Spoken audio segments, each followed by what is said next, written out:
Gracias por estar aquí entre nosotros y por vuestro gesto generoso al haber preferido nuestra compañía esta tarde. El Ateneo de Jerez y concretamente todas las componentes del Aula Atenea tenemos el gusto de contar con la presencia de Silvia María Pérez González. Buenas tardes, Silvia. Hola, buenas tardes. Y de Alberto Ruiz Verdejo Beato. Hola, Alberto. Buenas tardes a todos y a todas.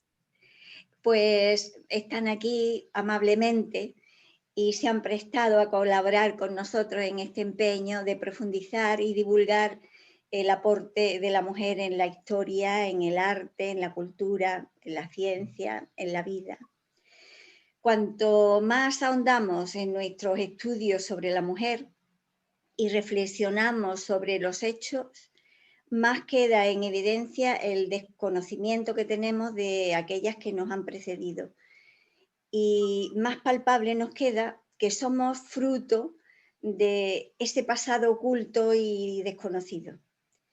Pero ellas están aquí, su legado está aquí. Forma parte de nuestras costumbres, de nuestra esencia, de nuestro sentir.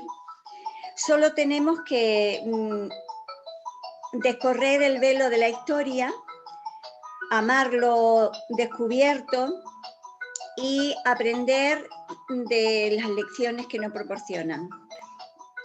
Bueno, pues para ayudarnos en esta tarde a descorrer este velo que a veces nos parece denso y pesado, tenemos hoy la suerte de contar con Silvia María Pérez González. Es doctora en Historia por la Universidad Pablo Olavide de Sevilla. Su tesis doctoral versó sobre Iglesia y sociedad en Sevilla durante la Baja Edad Media.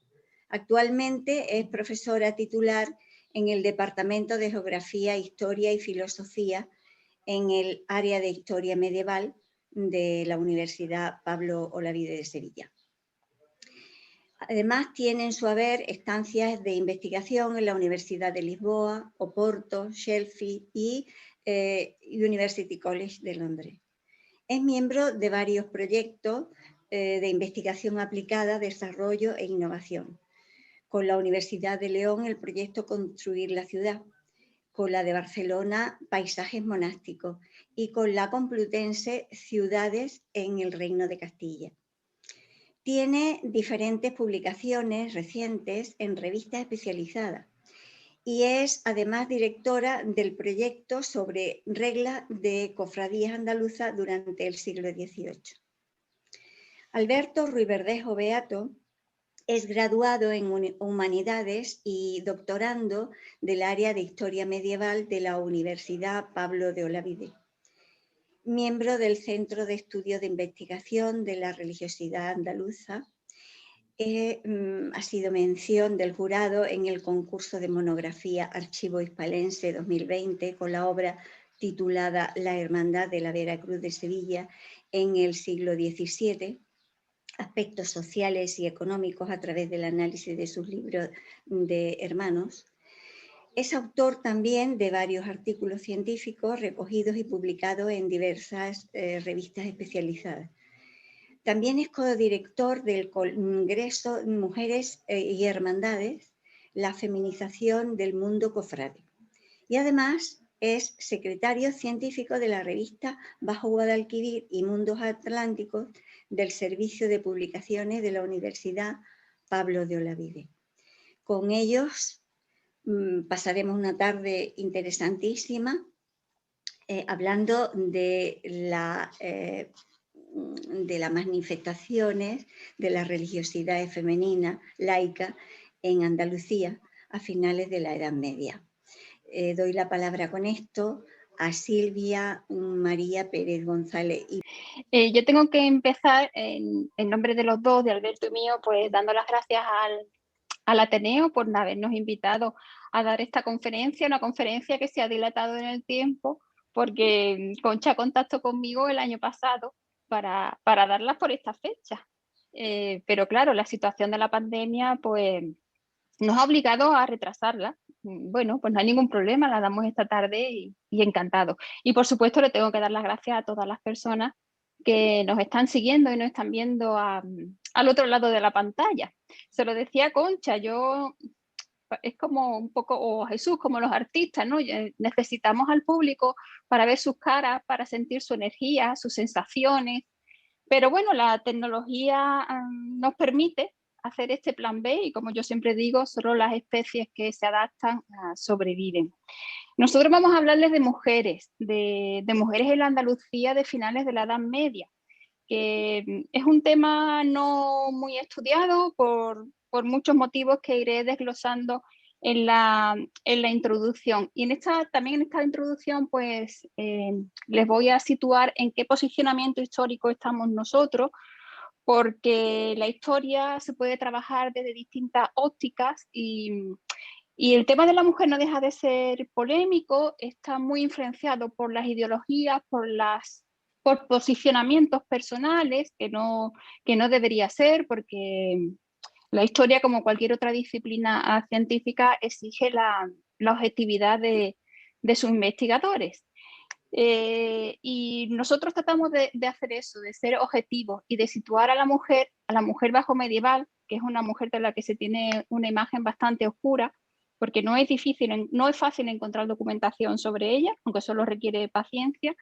Y también nos gusta abordar el tema desde la relación de la mujer con la iglesia, una iglesia que marginó a las mujeres, eso es un hecho objetivo, pero las mujeres supieron utilizar a la iglesia para sus fines personales, como siempre ha hecho a lo largo de la historia.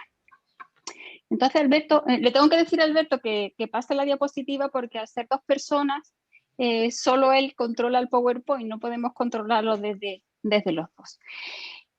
A mí cuando tengo que hablar de mujeres, pues siempre me gusta hacer una advertencia. A pesar de que se está publicando mucho sobre historia y con el confinamiento las publicaciones se han multiplicado de manera casi increíble, porque el hecho de que no tengamos que estar en las universidades o en los centros de investigación, pues a los historiadores nos permite dedicar más tiempo a ello, pues a pesar de esta gran producción existe un gran vacío historiográfico con respecto a uno de los protagonistas de la historia, que es la mujer.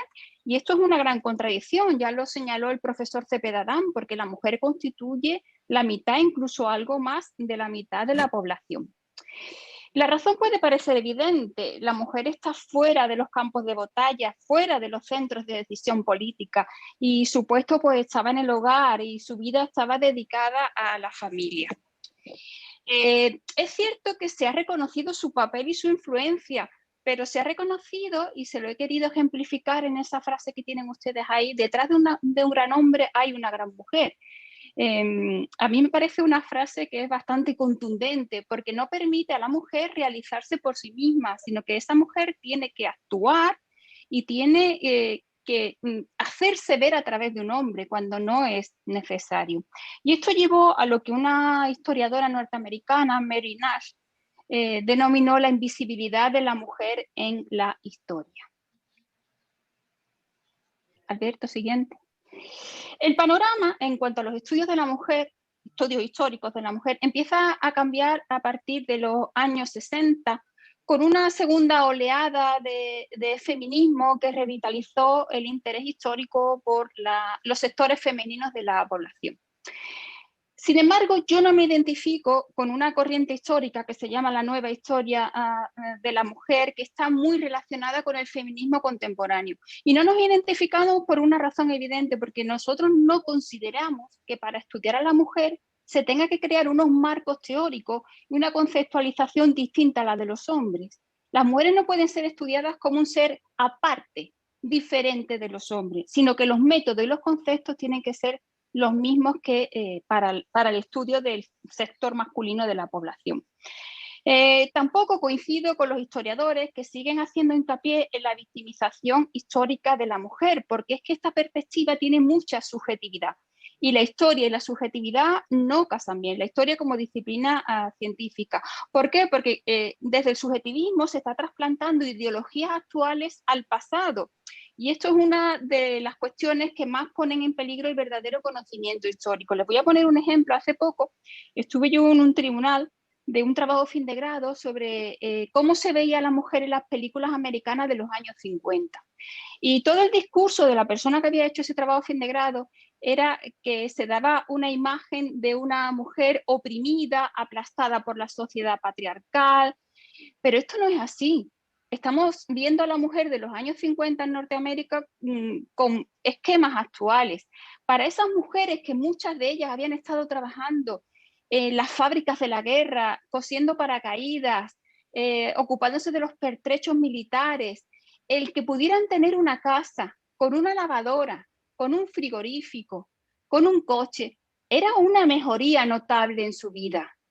Que eran amas de casa, sí que lo eran, pero no podemos pensar que todas ellas eran víctimas. Ellas eran, las que eran víctimas lo eran tanto como lo es ahora en caso de vivir con un hombre que no las respete en todas las facetas de su vida. Entonces hay que tener mucho cuidado con trasplantar ideas actuales al pasado. Estudiar la mujer en la Edad Media no es fácil por la escasez de fuentes, porque si la mujer está fuera de los campos de batalla, fuera de los centros de actuación política, que es lo que narra la documentación oficial, pues lógicamente ellas no van a estar ahí. Pero cuando uno busca otro tipo de documentación y le aplica buenas dosis de paciencia, pues acaba encontrando información sobre la mujer en la Edad Media. Por eso, cuando no se utiliza documentación, se corre el peligro de construir imágenes globales. Y esto es muy peligroso, porque en el caso de la Edad Media y en cualquier otra época, pues poco más que el sexo comparten una reina y una campesina, y es en el día a día donde nos vamos a encontrar a mujeres diferentes con sus propias circunstancias personales. No podemos pensar, porque tengamos información de un sector femenino de la población, que todos los sectores eran exactamente iguales. Sigue, Alberto. ¿En qué documentación nos hemos basado para preparar esta conferencia? Yo le comentaba a Concha cuando estuvimos el otro día ensayando que yo ya en el 2011, en el Ateneo, en la sede de la UNED, pues di una conferencia muy relacionada con esta, pero entonces estaba muy en germen. Acababa de empezar a abordar el análisis de la documentación. Desde entonces han pasado 10 años y hemos podido construir un cuadro bastante completo que espero que a ustedes les gusten esta tarde.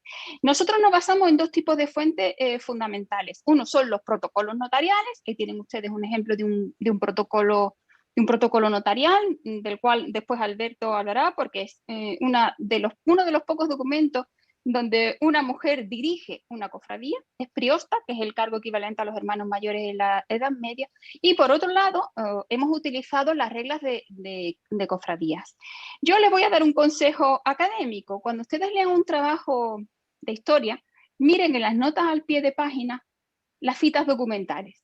Porque si no hay citas documentales, posiblemente el autor o la autora pues, esté en un plano muy cercano a la lucubración. Porque si uno no consulta la documentación de la época, difícilmente puede construir cómo eran, en este caso, cómo eran las mujeres de la época. Entonces, la lucubración y la historia documentada son enemigos que chocan radicalmente. Así que les aconsejo que miren las notas de los pies, cuánta documentación se ha consultado, y entonces será para ustedes, digamos, más seguro leer ese trabajo. A ver, está claro que la mujer en la Edad Media pues tenía un trato desigual. Y ya le hablo desde el punto de vista de mujeres vinculadas a la iglesia, mujeres vinculadas a la iglesia que eran todas, porque en la Edad Media, bueno, ya hasta hace recientemente poco, la iglesia lo dominaba y lo controlaba todo. Y con respecto a los varones, pues las mujeres, desde la óptica de la iglesia, pues tenían los derechos mucho más limitados que ellos.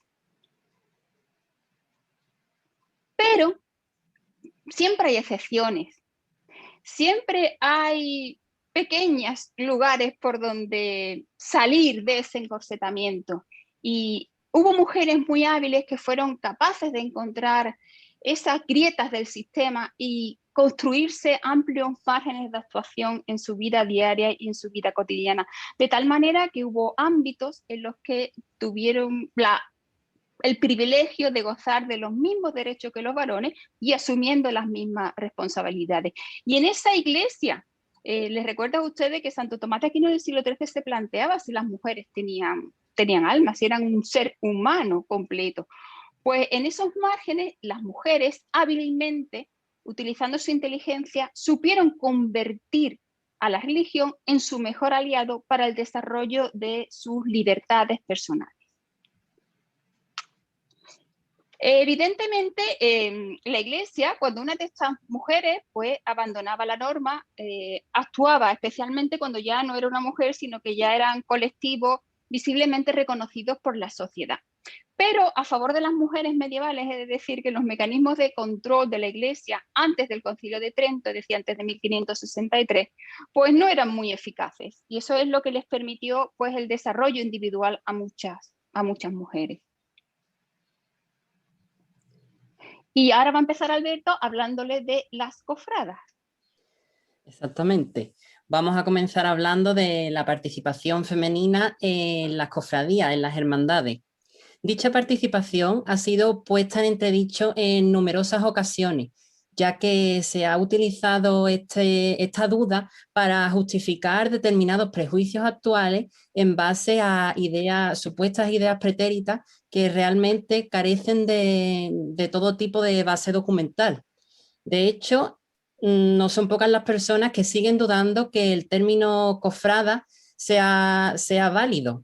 Pero como pueden comprobar en la presentación, están viendo ustedes que la RAE recoge el término cofrada y lo define perfectamente, por lo que es válido para aplicar en este tipo de investigaciones y en cualquier ámbito en el que tengamos que hablar de este colectivo.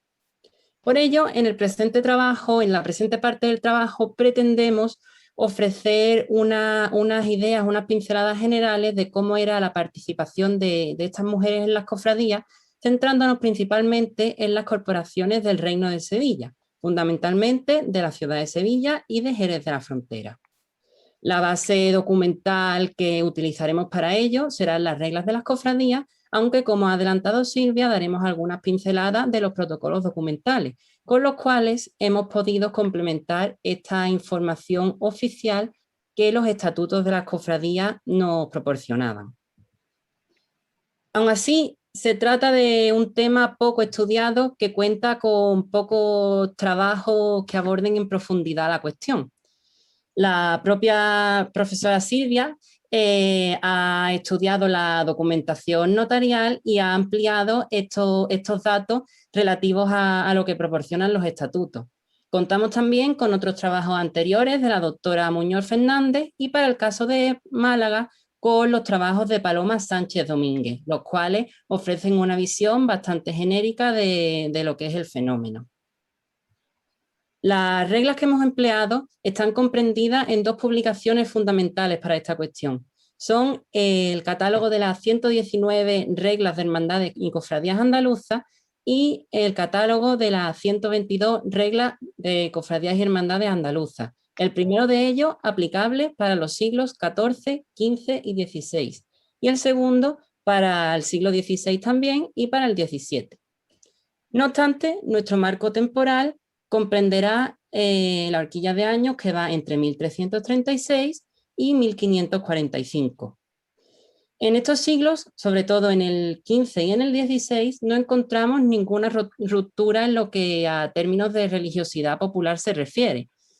De hecho, creemos que los modelos medievales se extendieron hasta bien entrado el siglo XVI y con seguridad lo hicieron hasta el comienzo del Concilio de Trento en esta fecha que les comentamos de 1545.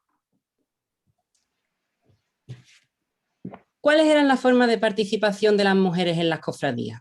Pues bien, encontramos dos tipos fundamentales. Por una parte, la participación directa, es decir, la de aquellas mujeres que se insertaban dentro de la vida cofrade y tomaban de una forma o de otra una parte activa en esta vida cotidiana. Por otro lado, la participación indirecta, que era la que llevaban a la práctica aquellas mujeres que sin pertenecer a la cofradía participaban o se beneficiaban de determinados ámbitos o aspectos de la misma. Dentro de la participación directa encontramos, por una parte, aquellas mujeres que eran cofradas por voluntad propia, es decir, que ingresaban en la cofradía sin ningún tipo de vínculo previo a la misma, y las mujeres que eran esposas de cofrades, las cuales, como es normal, como es obvio, no normal, entraban en la cofradía por la vinculación previa que tenían con el marido cofrade. Por su parte, la presencia indirecta se manifiesta fundamentalmente en dos vías. Por un lado, la recepción de actividades benéfico-asistenciales, de las cuales las mujeres fueron protagonistas, sobre todo de la recepción de la ayuda y del acompañamiento de la cofradía en la asistencia a la enfermedad y la muerte. Y por otra parte, la otra actividad benéfico-asistencial fundamental de las cofradías, que era la dotación de doncellas para el matrimonio. Además de las propias cofradas y de las mujeres de cofrades, esta participación indirecta en las cofradías se podía extender también a otras mujeres del núcleo familiar, como podrían ser las hijas, las hermanas, las suegras o incluso las madres de los propios cofrades. En cuanto al ingreso de la cofradía, debemos señalar que este era el elemento fundamental y principal para que las mujeres pertenecieran a dicha cofradía. Para que se diera este ingreso, debían cumplirse varios requisitos. En primer lugar, como es obvio, que la mujer contara con una voluntad de pertenecer a la cofradía. En segundo lugar, se estipulaban en las reglas diversas cualidades, diversos detalles que debía cumplir la mujer que quería ingresar en la cofradía. Entre ellas tenemos el requisito de ser una mujer honrada, de ser cristiana vieja, de no ser morisca, musulmana, ni negra, ni llevar una vida, como es normal, acorde con la doctrina evangélica, con la doctrina que la Iglesia propugnaba. También estas reglas marcan una serie de prohibiciones que limitan, en cierto modo, la participación de todo el colectivo femenino en la cofradía. No podían formar parte de la cofradía mujeres que hubieran sido castigadas por la justicia, dueñas o mujeres ricas. En otros casos, había cofradías que solo admitían a viudas. Y en otros casos, había cofradías en las que la admisión del marido dependía, en cierto modo, de las características que su mujer presentara. Sí es verdad que las reglas prohíben expresamente la participación de todas estas mujeres, fuera cual fuera su categoría, en las juntas de gobierno y en los cabildos, que eran las reuniones en las que se tomaban las decisiones fundamentales para el gobierno y el devenir de la cofradía. Esto es lo que se ha aceptado tradicionalmente. Sin embargo, y para beneficio de la ciencia histórica, gracias al estudio de los protocolos notariales, como ha adelantado Silvia anteriormente, podemos afirmar que esto no siempre se cumplió. Para el caso de Jerez de la Frontera, hemos documentado para la cofradía de Santa María, que tenía su advocación en la iglesia de El Salvador, lo que actualmente sería la iglesia catedral, a la priota Elvira Alfonso, que era viuda. Y es que el cargo de priota no carecía de importancia, sino era el fundamental de la cofradía. Era el equivalente a lo que en la actualidad sería el hermano mayor. El prioste controlaba y gestionaba todos los aspectos de la vida cofrade. Se encargaba de arrendar y vender las propiedades, cobraba el dinero de la cofradía, revisaba que todas estas propiedades estuvieran en perfecto estado y mantenimiento y, por supuesto, ejercía de albacea de los testamentos en los que la cofradía había sido designada como heredera universal. En el caso de Elvira, la cita que tenemos de ella, la mención que tenemos de ella, es relativa al cobro de un censo que estaba adjudicado y asignado a su cofradía. Este documento, aunque en principio a algunas personas le pueda parecer anecdótico, es muy importante, ya que se trata de una de las pocas vinculaciones que tenemos documentadas de mujeres con los órganos de gobierno de las cofradías andaluzas. Lo que no sabemos es si esta cofradía era mixta o era una cofradía exclusiva de mujeres.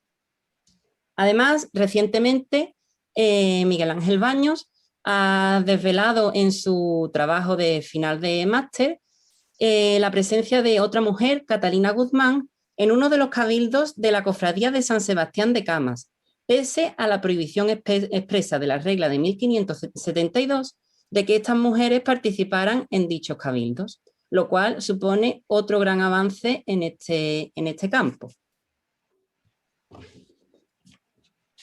Llegamos así al papel de la mujer como receptora o protagonista de la actividad benéfico-asistencial.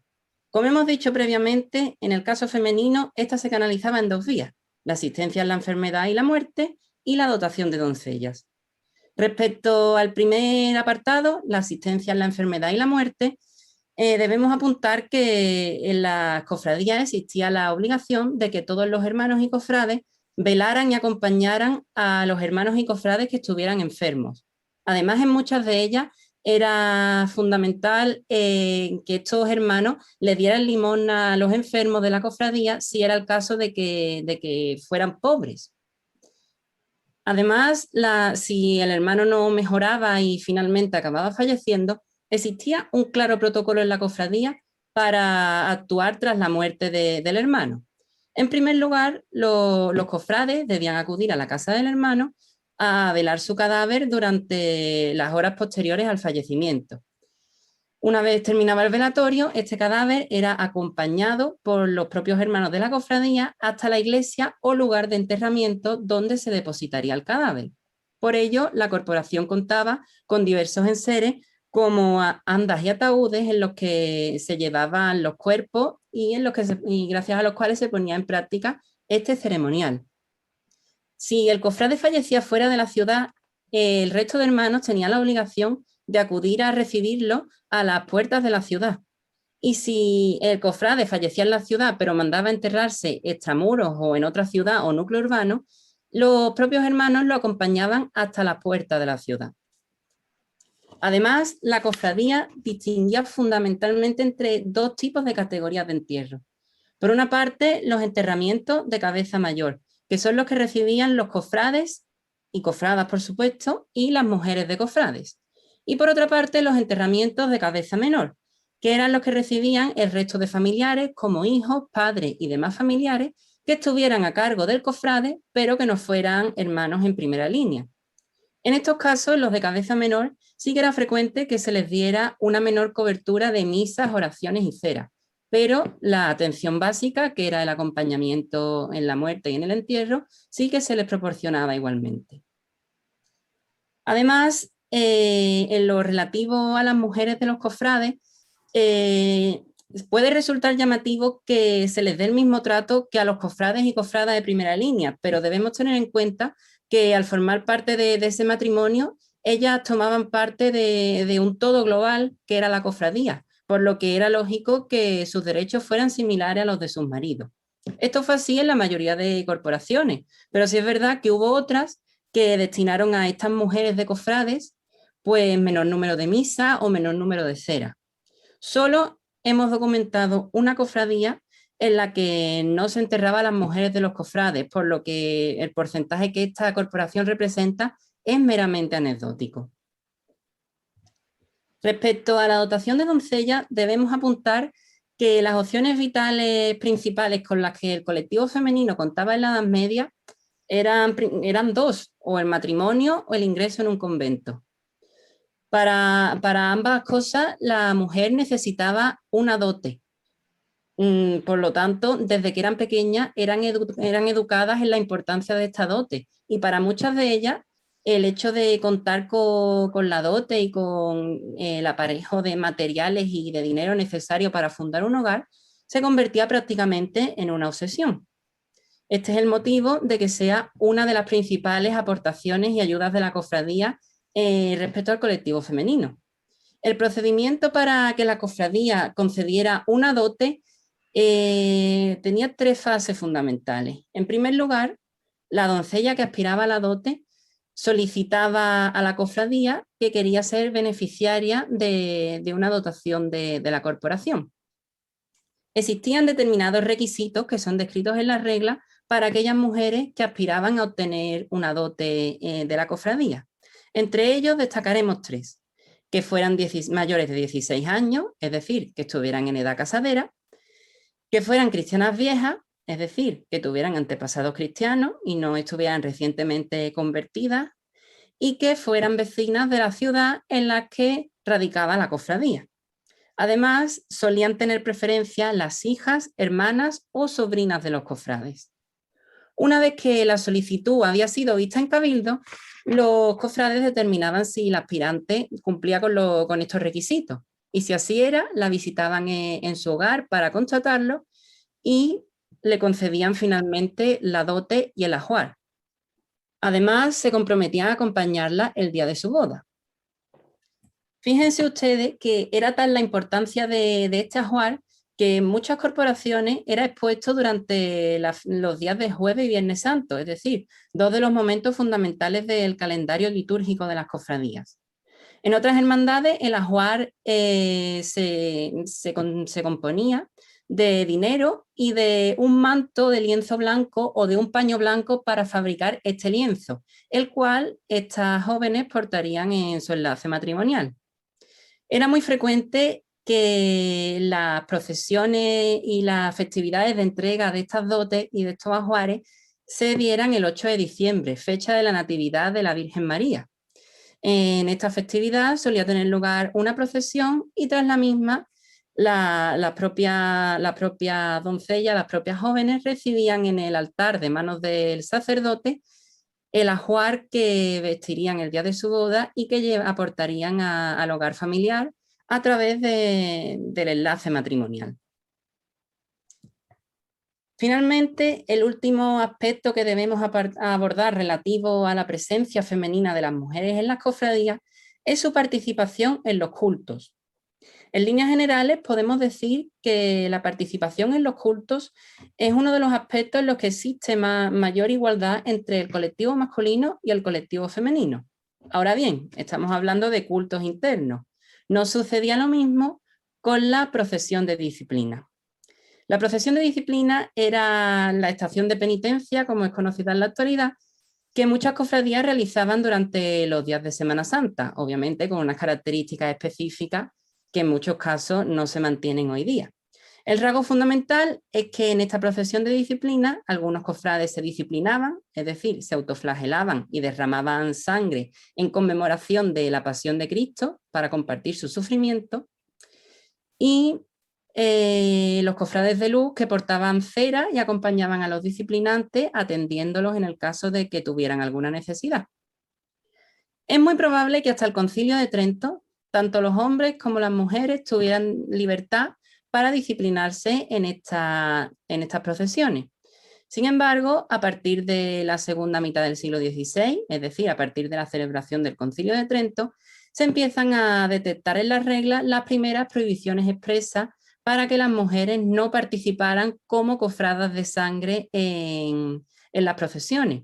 Y es que durante la primera mitad del XVI proliferaron un gran número de desórdenes en estos cortejos y la Iglesia tendió a culpar a las mujeres de estos desórdenes y escándalos.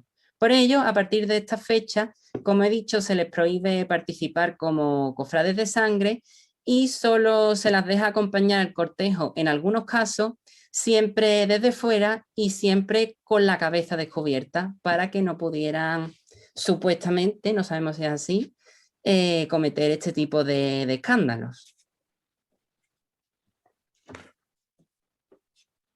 La segunda vertiente de nuestra conferencia de hoy se va a centrar en las religiosas laicas. Hemos visto a las cofradas, ahora nos ocuparemos de las religiosas laicas. El fenómeno de la religiosidad femenina laica es muy interesante a la vez que es muy amplio y muy confuso. Es amplio porque se da en toda la cristiandad y es confuso porque la religiosidad laica posee diversas manifestaciones que hacen que el estilo de vida de las mujeres que la llevan a la práctica sea muy peculiar. La religiosidad femenina laica está protagonizada sobre todo por mujeres que viven en una especie de órdenes religiosas, pero sin pertenecer a una orden concreta. La base documental para estudiarla son nuevamente los protocolos notariales.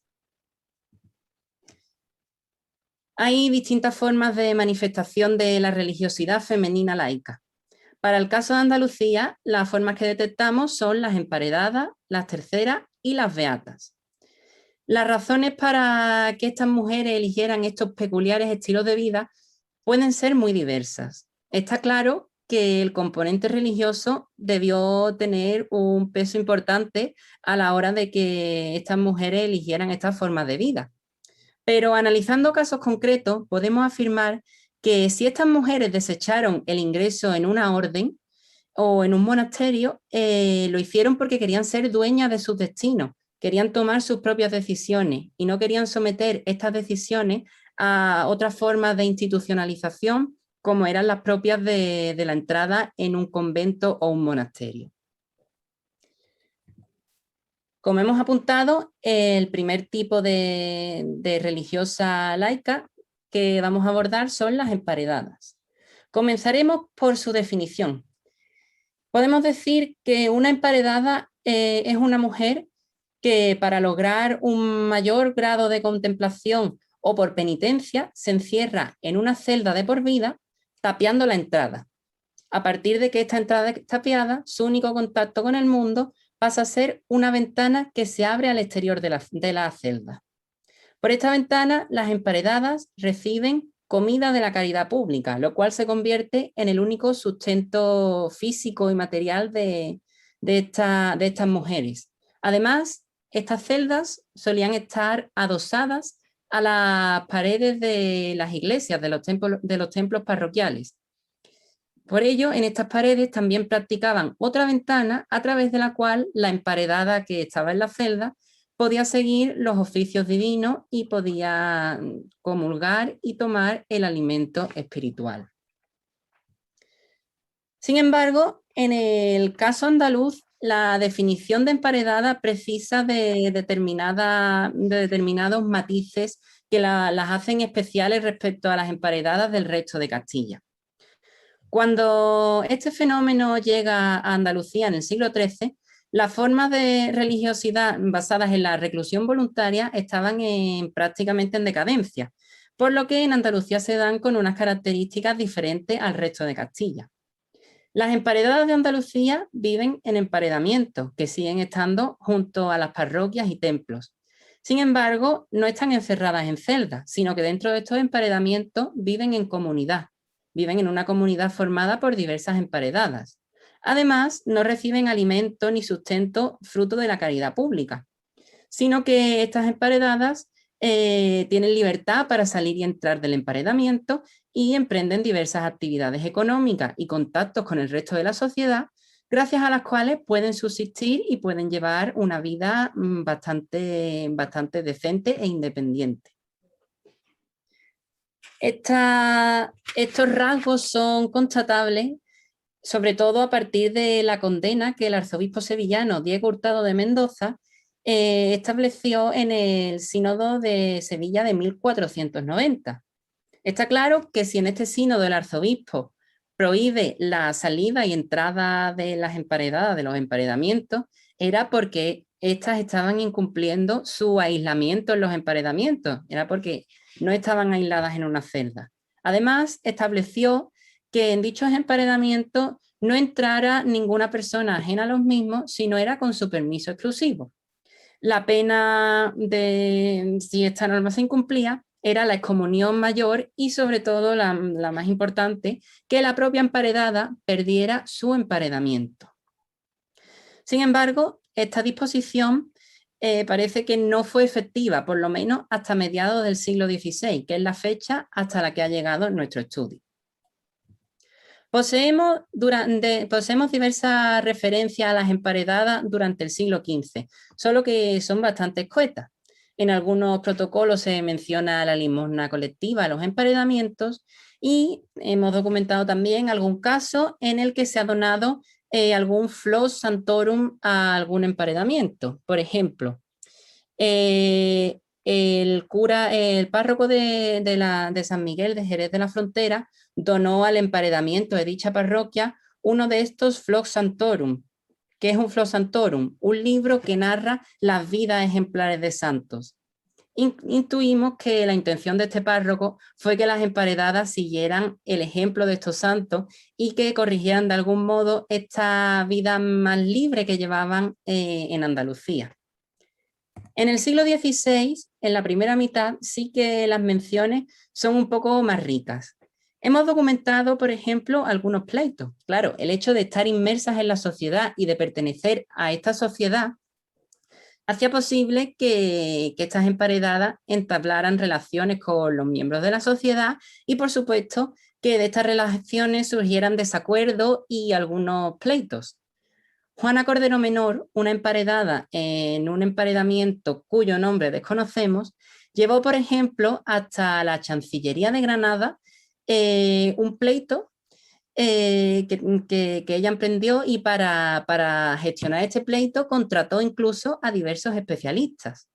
Además, en otras ocasiones, la misma emparedada, sin mediación alguna, llevó a cabo un debate con algunas personas con las que tuvo algunas diferencias. Estos debates fueron puestos en conocimiento del alcaide ordinario. ¿Y cómo lo hizo? Pues lo hizo a través de una ventana con una red de hierro. Este dato, que parece anecdótico, es muy importante y muy interesante, ya que vemos que para relacionarse con la autoridad local, la emparedada está manteniendo las características formales de su opción religiosa. Es decir, se está manifestando a través de una ventana que simboliza ese hueco que las paredes de la celda del emparedamiento tenían. Sin embargo, este aislamiento es meramente simbólico, ya que de haberse cumplido, estos pleitos y estos debates con otras personas jamás habrían tenido lugar. De una forma o de otra, esta vida en sociedad no fue un obstáculo para que estas emparedadas llevaran a cabo una vocación religiosa sin tacha, tal y como fue reconocido entre los miembros de la sociedad a la que pertenecían. Su prestigio socio-religioso queda fuera de toda duda, ya que se les encargó en numerosas ocasiones rezos pro remedio animae, es decir, rezos para salvar y para velar por la salida del purgatorio del alma de los difuntos. Además, los emparedamientos sirvieron como centro de acogida para otros miembros del colectivo femenino que lo precisaron. Este fue el caso, por ejemplo, del maestre Alejo de Fuentes, un cirujano natural de Oviedo, que cuando tuvo que partir a la guerra no tenía con quien dejar a su hija, que era menor. Por tanto, decidió ingresarla en el emparedamiento de la Iglesia del Salvador. El acuerdo al que llegó con las emparedadas fue claro. Ellas debían acoger a la niña, alimentarla, criarla y enseñarle buenas costumbres. A cambio, él les pagaría anualmente un caíz de trigo y grano y 48 reales de dinero anuales. Por tanto, ambas partes se beneficiaban. Él obtenía a alguien que cuidara de la hija y que la educara, y ellas obtenían un medio de sustento y de vida. La segunda manifestación de la religiosidad femenina laica está constituida por las terceras. ¿Qué son las terceras? Pues bien, las terceras son mujeres que, sin abandonar el contacto con el mundo, como supuestamente hacían las emparedadas, se dedicaban a llevar una vida de perfección religiosa en el interior de sus propias casas, siguiendo para ello las reglas de alguna orden mendicante. Las más frecuentes fueron las terceras franciscanas. La tercera orden nació en 1222, fruto de las asociaciones entre laicos solteros o casados que se formaron y que se educaron bajo la influencia de San Francisco de Asís, los cuales trataron de realizar este ideal de vida franciscano fuera del claustro. De la documentación estudiada emana una primera conclusión, y es que la sociedad andaluza del periodo estudiado, o al menos un grupo con una formación notable como eran los escribanos públicos, no tenían una idea clara de lo que era una tercera. De hecho, en la documentación jamás aparece el término tercera. Somos nosotros quienes aplicamos este término en base a las concesiones y consagraciones por ellas recibidas.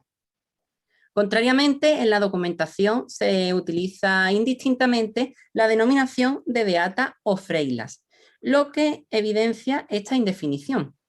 Lo que sí tenían claro los escribanos, y presuponemos que el resto de la sociedad, era que estas mujeres habían tomado una opción religiosa fuera de lo común y que le exigía un mayor grado de compromiso que al resto de laicos. e intuimos que las diferenciarían sobradamente en función del hábito que llevaran, ya que muchas empezaron a portar el hábito de la orden a la que se consagraron. Muy interesante es el ritual de ingreso en la orden franciscana que hemos documentado en los protocolos estudiados. Se trata del ingreso de Constanza de la Cruz, una beata romana estante en Jerez de la Frontera. La ceremonia se desarrolló a la hora de vísperas en la capilla mayor del convento de San Francisco y fue oficiada por el padre guardián del convento, Fray Jorge, en presencia del resto de miembros de la comunidad. Tras ser interrogada, Constanza declaró que quería ser fraila beata de la Tercera Orden y Regla de San Francisco. Vemos aquí como ella misma no se está denominando tercera, es decir, esto constituye una prueba fehaciente de la indefinición de este colectivo en la sociedad del momento. Tras esta manifestación de su deseo, el padre guardián le informó de lo que estaba obligada a cumplir y obedecer, y posteriormente Constanza se arrodilló ante el fraile y puso sus manos entre las suyas para pronunciar en voz alta su voto y promesa. Este voto lo hizo por la Virgen, San Francisco y todos los santos, prometiendo guardar en todo tiempo los mandamientos de Dios y de la Tercera Orden, así como no partir ni abandonar jamás esta Tercera Orden. Como puede observarse, las partes de este ritual de ingreso son bastante similares a la fórmula empleada en el contrato feudo-vasallático. Este contrato tiene tres partes fundamentales: el volo, es decir, la manifestación de la voluntad de querer someterse a algo, el immixtio manum, la junta de manos, y el juramento de fidelidad. No podemos afirmar si tras este ritual de ingreso Constanza pasó a vestir el hábito de la Orden de San Francisco. Fue probable, pero la documentación en este aspecto es bastante parca. Lo que sí tenemos claro es que las terceras estaban perfectamente incardinadas en la sociedad. Estas mujeres estaban estrechamente vinculadas con el convento, pero vivían en sus casas solas como un vecino más.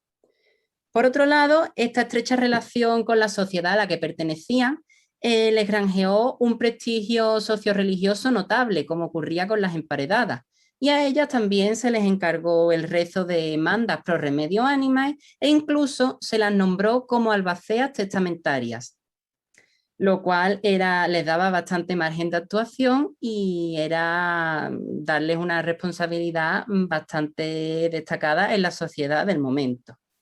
Además, documentamos diversas actuaciones de índole económica, las cuales se relacionan fundamentalmente con la gestión de trozos de tierra, de patrimonio rural. Este fue el caso, por ejemplo, de la tercera Isabel de Sierra, la cual vendió una aranzada y media de olivar por 4.500 maravedís. También tenemos el ejemplo de Brianda de Villavicencio, una tercera que arrendó un donadio de tierras por un periodo de 9 años a cambio de una renta anual de 9 caíces de trigo pagaderos por la festividad de Santiago.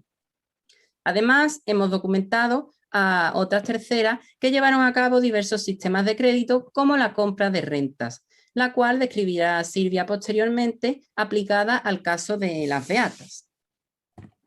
Finalmente, las terceras llevaron a cabo unas relaciones sociales estrechas y profundas, las cuales hubieran sido imposibles en el caso de haber ingresado en un convento a causa de la consecuente clausura a la que hubieran estado obligadas.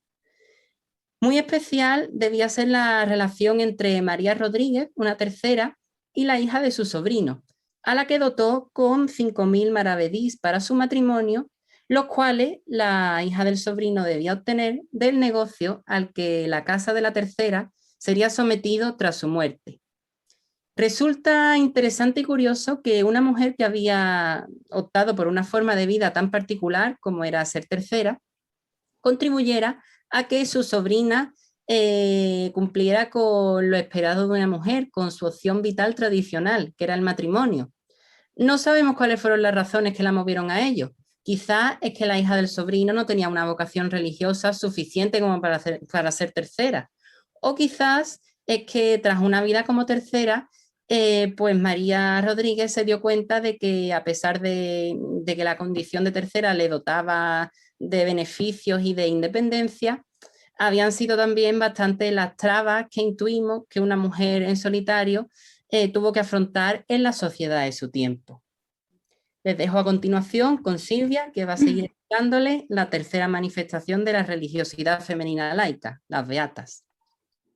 Muy bien, pues continúo yo con las beatas, que además va a ser la única manifestación de religiosidad femenina laica que va a sobrevivir al Concilio de Trento, porque tanto emparedadas como terceras son fácilmente identificables.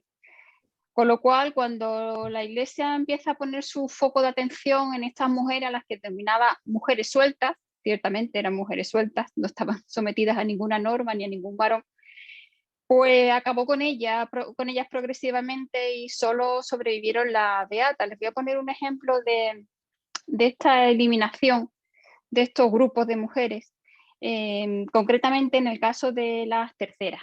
Miren ustedes, a finales del siglo XV hay una profunda reforma en la orden franciscana motivada por una división entre los que estaban a favor de continuar su vida en el claustro, tal como la estaban desarrollando, y los que propugnaban una vuelta a la observancia de la regla, que son los observantes. Ciertamente, cuando, por ejemplo, en el caso de San Francisco, cuando San Francisco funda la orden y llegamos al siglo XV, pues el convento de San Francisco de Jerez y su modus vivendi no tienen nada que ver con lo que San Francisco quería para su regla. Entonces, estos observantes, los que querían observar la pureza de la regla primitiva, se marchan del convento y fundan otro, que es el convento de Madre de Dios. Lo que ocurre es que en esta batalla, entre batalla ideológica y de fe entre observantes y claustrales, ganan los claustrales y los observantes son obligados a volver a los claustros. El convento de Madre de Dios se queda vacío y es ocupado por tercera franciscana. Es ocupado por tercera franciscana porque la presión ejercida por la jerarquía eclesiástica obligó a estas mujeres que vivían de forma individualizada y con bastante margen de libertad en sus casas, las obligó a ingresar en el claustro, porque la Iglesia solo contemplaba para las mujeres dos salidas, el matrimonio o el claustro. Pero tenemos un ejemplo de resistencia a esta obligación de vivir en clausura en Brianda de Villavicencio. Ella, cuando enviudó, se hizo tercera franciscana y cuando venían las autoridades eclesiásticas a Jerez, se metía rápidamente en el convento de Madre de Dios. Cuando las autoridades eclesiásticas abandonaban Jerez, pues ella abandonaba también el convento de Madre de Dios y seguía con su vida de tercera, con todo su negocio, con todos sus asuntos familiares. Una mujer interesantísima, sobre la que Alberto y yo estamos realizando un trabajo a partir de sus últimas voluntades. Pues vamos con estas mujeres que son las últimas en ser extinguidas, que son las beatas. Las beatas también son mujeres que aspiran a una vida de perfección religiosa, pero ellas no tienen ningún tipo de vinculación institucional, no viven en un emparedamiento, viven en sus casas y tampoco siguen la regla de ninguna orden conventual. Por ello, si hay indefinición con respecto a los otros grupos que tienen unos elementos simbólicos identificativos, en el caso de las beatas es mucho mayor y prueba de ello son los protocolos notariales, donde hay mujeres, una misma mujer aparece con distintas nomenclaturas. Se la llama beata o la beata, doncella, doncella beata, doncella honesta, beata honesta, religiosa. Si han ido alguna vez al notario, pues la costumbre sigue siendo, la costumbre no, la norma sigue siendo la misma. El notario está obligado a leer el documento a la persona que lo suscribe. Cuando estas beatas acudían al notario para cualquier tipo de negocio, pues escuchaban estas denominaciones, pero ellas no sentían necesidad de que hubiese una precisión terminológica. Ellas solo querían que se reconociese su modo de vida, nada más. Y vamos a ver en qué consistía ese modo de vida. Fundamentalmente vamos a ver cuáles eran las bases económicas sobre las que fundamentar la libertad, porque si no hay independencia económica no hay autonomía personal. Eso es así en la sociedad en la que vivimos y en la sociedad en la que vivieron estas mujeres. Encontramos beatas que son sumamente activas en el mercado inmobiliario de la ciudad de Jerez. La ciudad de Jerez a finales del siglo XV pues era una ciudad rica, con un alfoz de los más destacados del Reino de Castilla, gracias a su ganadería, a la incipiente producción vitivinícola, incipiente que ya empezaba a alcanzar un desarrollo importante de su cereal, de su olivar, y entonces eso hace que la economía se mueva y que a nivel urbano pues el mercado inmobiliario sea un mercado absolutamente dinámico. Realmente estas mujeres tienen una predilección por poseer inmuebles y no tanto propiedades rústicas, por una razón evidente. Ellas viven en la ciudad, son ciudadanas, y gestionar este patrimonio urbano es mucho más sencillo que tener que desplazarse fuera de la ciudad, salir de la ciudad, porque la ciudad en la Edad Media es un referente ideológico muy importante, y de hecho el espacio que está fuera de las murallas de la ciudad es un espacio en el que la norma se relaja y los peligros aumentan. Entonces, pues ellas prefieren tener sus propiedades en la ciudad, y dentro de estas propiedades, pues los inmuebles, como digo, constituyen un elemento de preferencia absoluta. Las beatas muestran una predilección por los arrendamientos de corto tiempo, generalmente de un año. Aquí ellas responden a una tónica que yo ya estudié en mi tesis, y es que mientras que las instituciones son partidarias de los contratos a largo plazo, normalmente de 3 vidas, la persona que suscribe, su mujer y un heredero, los particulares son más dados a contratos de arrendamiento por tiempo limitado. Por una razón muy evidente, porque los contratos anuales, una vez que cesan, pues se pueden renovar, y si hay incremento del coste de la vida en las rentas, ese incremento se puede ver reflejado. Esto no nos está hablando de otra cosa, sino de una fuerte mentalidad mercantilista que busca conseguir los máximos beneficios de las propiedades que se tienen. Además, las beatas prefieren las rentas en metálico. En la Edad Media se suelen pagar las rentas en metálico y también en gallinas, pero ellas prefieren en metálico. No podemos hablar de una cantidad media, porque estas rentas, estos alquileres estarían supeditados a numerosas, como ahora, a numerosos motivos, como fuese la localización de la casa, las condiciones, la estructura propia de la casa. Y los pagos pues se hacen, en esta época se hacen trimestralmente, y las beatas siguen esta tónica. También hemos encontrado, quizás por momentos de necesidad económica, beatas que arriendan una parte de la casa, con lo cual van a convivir con otra persona. Además, esta persona suele ser un hombre, pero no hay ningún tipo de problema ni de suspicacia, porque la vida religiosa por la que ella habían optado pues la dotaba de una especie de patente de corso, y la sociedad no veía mal que una beata compartiera su casa con un hombre. Otro ámbito de la economía en el que las beatas fueron especialmente activas pues, fue en el comercio. Actuaron como agentes comerciales, pero además ellas desarrollaron una capacidad sorprendente para ser mujeres de la Edad Media, porque consiguieron especializarse en los productos que más demanda tenía y con los que mayores beneficios obtendrían. Esto nos está hablando de un conocimiento del mercado muy profundo, así como de las necesidades del mismo, y además una gran capacidad de adaptación y de aprendizaje de aquello que la sociedad pues más demandaba. En relación con esa actividad de agentes comerciales, les voy a hablar mucho de una beata que es Francisca Sánchez del Clavo, una mujer paradigmática de lo que estamos estudiando. Francisca Sánchez del Clavo actuó como agente comercial en varios productos, concretamente en aceite, en trigo, que el aceite y el trigo era la base de la alimentación, porque la mayor parte de las sociedades, excepto los estamentos altos, no comían carne. La dieta diaria era una dieta muy parecida a la que ahora se propone a base de semillas. La gente del pueblo, vamos a usar esa expresión, comía cereales fundamentalmente, en distintas versiones. Uno de ellos, me recuerda mucho a mi desayuno, son las gachas de avena y de trigo, en lo que en inglés se llama el porridge, que ahora pues está de moda entre las personas que quieren llevar una vida sana. Bueno, ahora nos dicen que la avena es sana.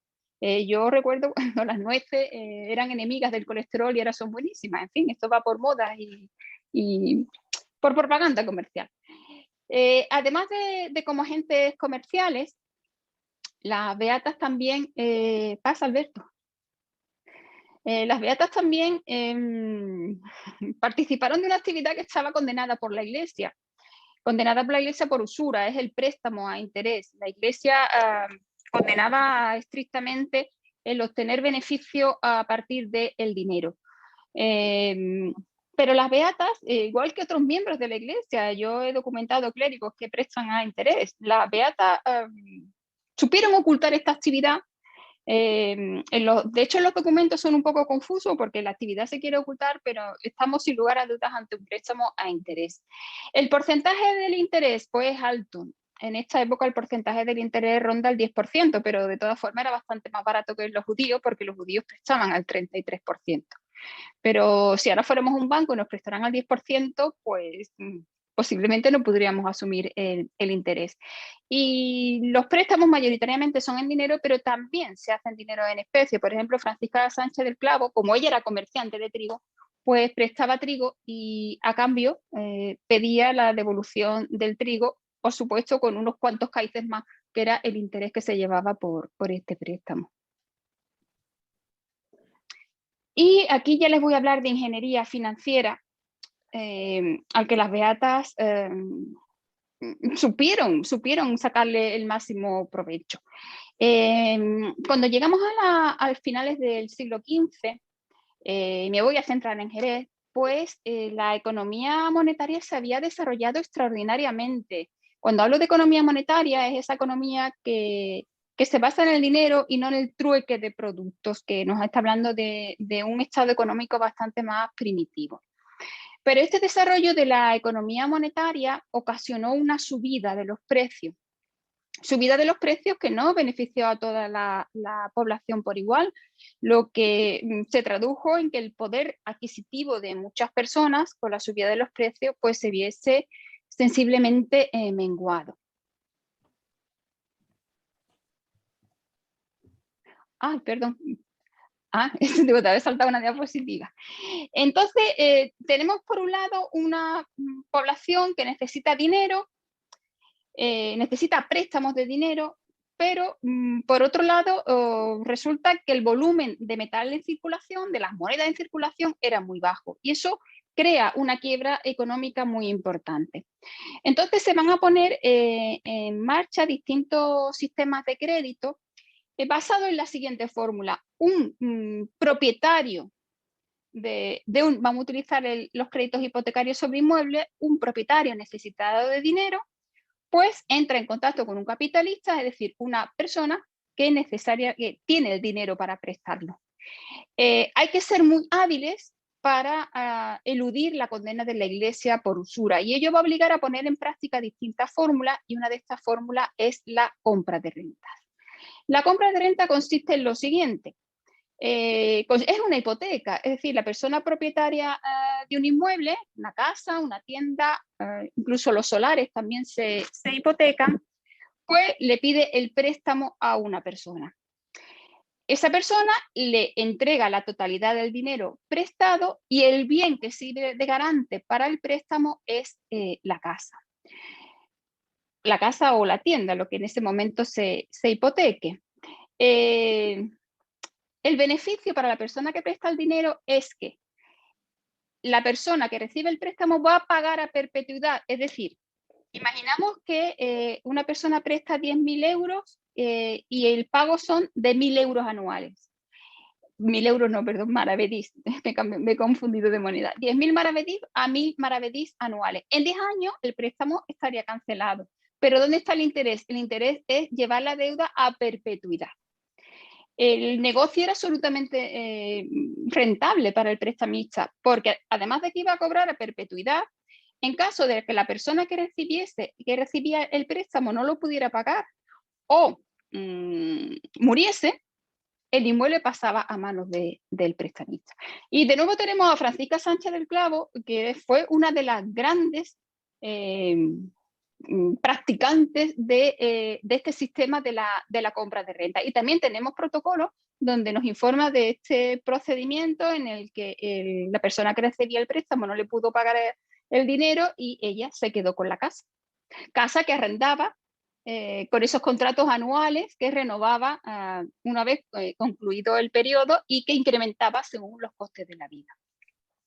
Pero además estas beatas, como ellas no estaban en un convento, y es un caso similar al de las terceras, pues mantuvieron estrechas relaciones familiares y sociales. Vamos a analizar algunas de ellas de la mano de Francisca Sánchez del Clavo.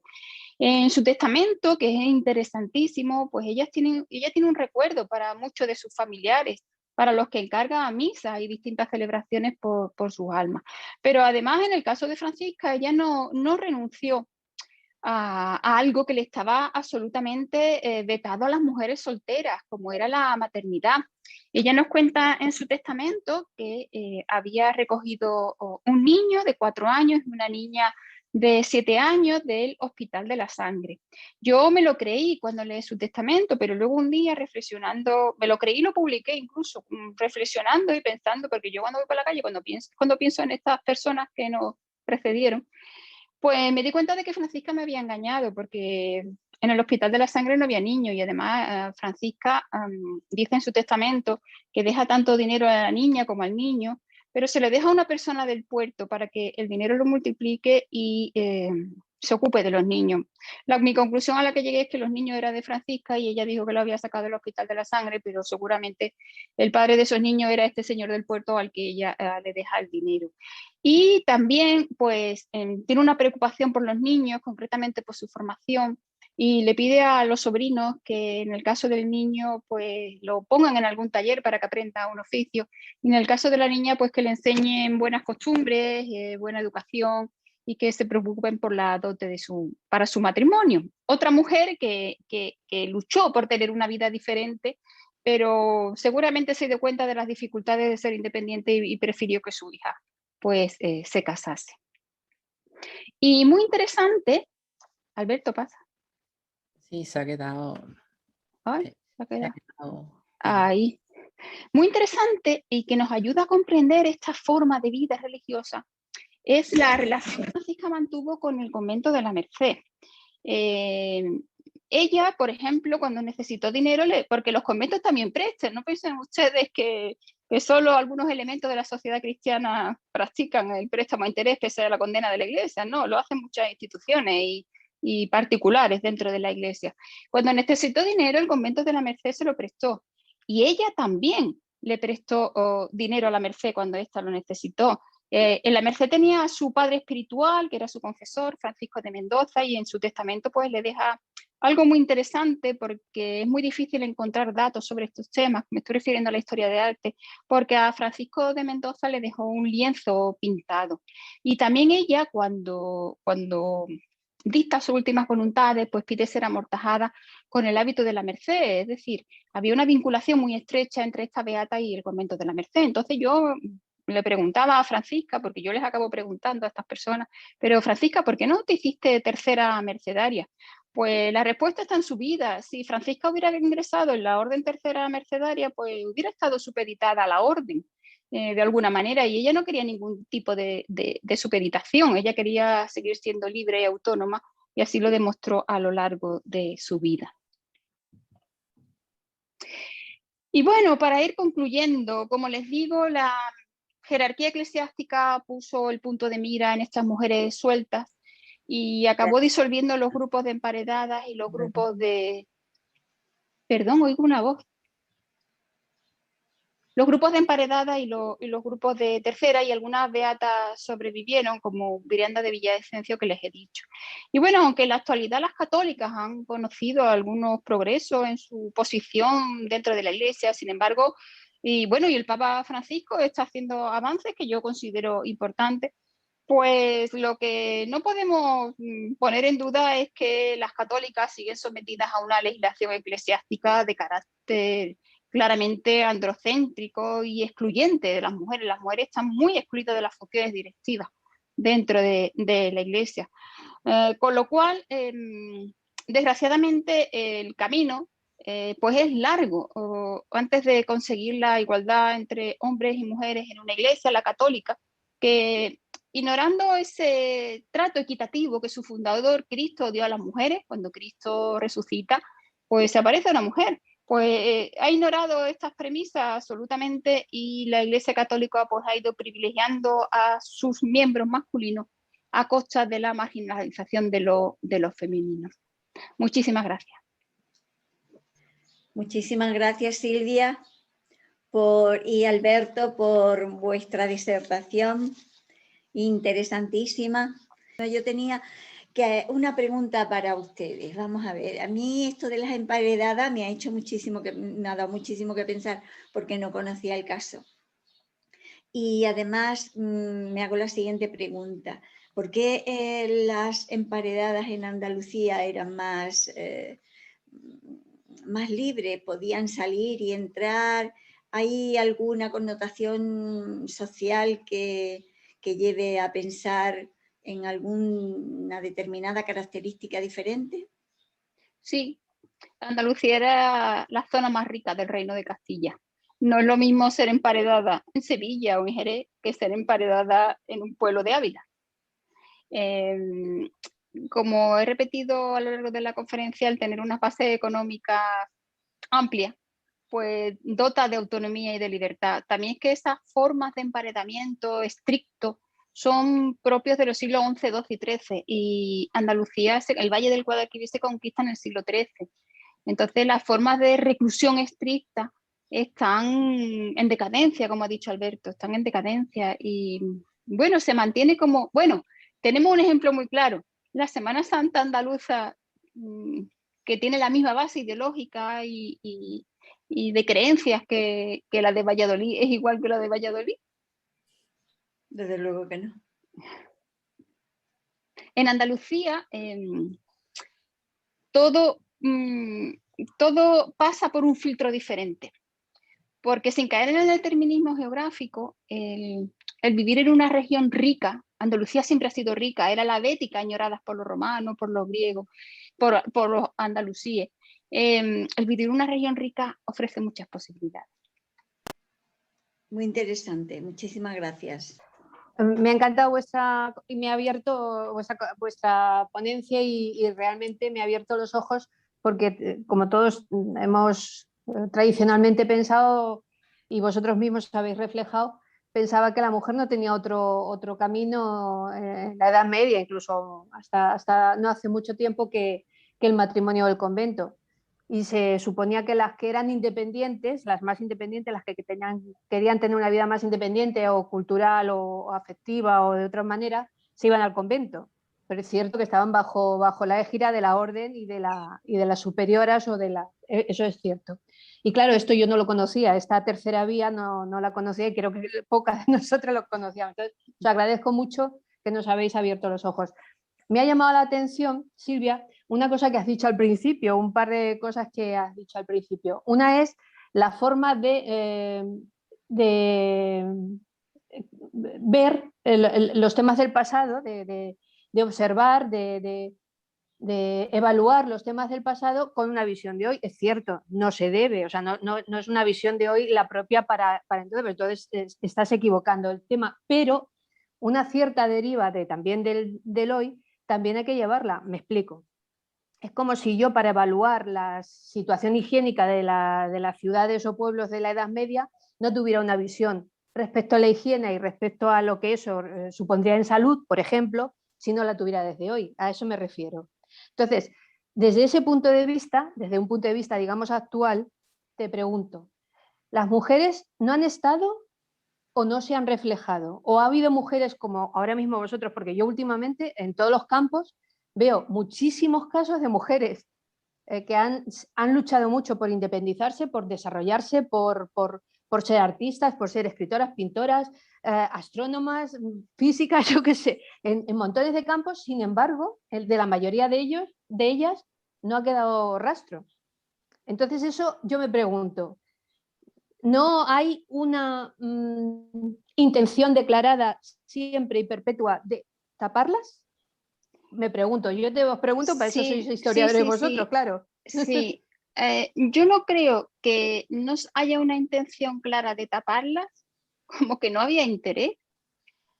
Interés en los que escriben la historia en cada momento, porque claro, tenemos mucha documentación oficial, La documentación oficial la protagonizan hombres, que son los que encargan además esa documentación oficial. Por ejemplo, si un rey encargaba una crónica de su reinado, él no estaba muy interesado en que aparecieran las mujeres de su familia, aunque las adorase. Él lo que estaba interesado en que sus proezas y hazañas militares saliesen en esa crónica. Entonces, claro, hay que tener muy en cuenta la temática de la documentación oficial. Pero hay otra documentación que no es tan oficial, como el caso de los protocolos notariales o las actas capitulares, que son las actas del, vamos a utilizar el término del ayuntamiento. Muchísimas mujeres se dirigían a los ayuntamientos para pedir permiso, para denunciar. Entonces hay que ir a ese tipo de fuente, que no se suele ir. ¿Por qué? Porque hay que leer mucho. Hay que pasar muchas páginas para encontrar información sobre mujeres. Y yo no lo digo que es una carga, al revés, a mí me apasiona leer documentación. No sé, será que tengo un espíritu cotilla muy importante, pero me gusta mucho. Pero no todo el mundo está dispuesto a pasarse horas y horas y horas leyendo documentación, organizando esa documentación, analizándola y concluyendo. Es más fácil leer una crónica, que es una crónica, que además la mayoría de las crónicas están editadas, están publicadas, que ir al archivo municipal y ponerte a leer un protocolo o un acta una detrás de otra. Sí. Sí. Pero lo cierto y verdad es que ahora hay más interés en sacarlas a la luz. Están saliendo muchísimas que no conocíamos. Sí. Es así. Pero lo cierto es que todavía somos muy pocos los investigadores que nos estamos dedicando a estudiar la mujer. Si os metéis en internet y veis los currículums de los medievalistas andaluces, ¿seremos el 2%? Si acaso. Pues doble agradecimiento, entonces. No, verás, esto no es agradecimiento. Yo creo que esto es un acto egoísta. Hombre, porque nos gusta tanto el tema. Para nosotros sí, porque tenemos esa deriva, como sabes. O sea, entonces para nosotros resulta muy interesante, claro, que ver los orígenes, como decía Concha al principio, de dónde salimos, de dónde emanamos. Porque nosotros somos tataranietas de esta gente, entonces claro, somos eso herederas. Lo llevamos seguro en los genes, está ahí, o sea, está claro. Claro, sí. Bueno, pues yo ya. Muy bien, gracias. Gracias. Me ha encantado, Alberto y Silvia, habéis hecho un trabajo precioso. Yo he sido investigadora en mi juventud de historia, pero de historia contemporánea. Y yo quería contestar en parte a lo que dice Pepa, en el sentido de que el problema es las preguntas que nos hacemos. Es decir, si no nos hacemos esas preguntas, pues no iremos a donde tenemos que ir. Es decir, que los historiadores masculinos se han hecho unas preguntas determinadas. Por ejemplo, pues para la época que yo estudié, que fue final del siglo XIX, principio del XX en Barcelona, pues era la industrialización, pues los historiadores se hacían preguntas sobre ese tema, sobre temas económicos y sobre todo lo que supuso la industrialización, pero en un sentido como muy economicista, ¿no? Yo, por ejemplo, pues me hice la pregunta de qué hacían las mujeres pobres que llegaban a la ciudad emigradas como pasa ahora.